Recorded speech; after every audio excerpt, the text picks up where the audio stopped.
Hi everyone, I hope you are doing well. Today we will talk about how to fix or how to solve the problem of storage on the application of Gmail. You will click on settings. You will go to apps, default apps, app settings.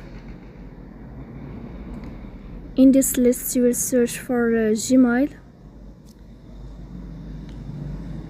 Here we click on first stop and you will click OK. Then we click on storage. Here we click on clear cache. Then we'll turn off your Wi-Fi and you will turn on your Wi-Fi again to fix that problem. So please don't forget to support us by like and subscribe.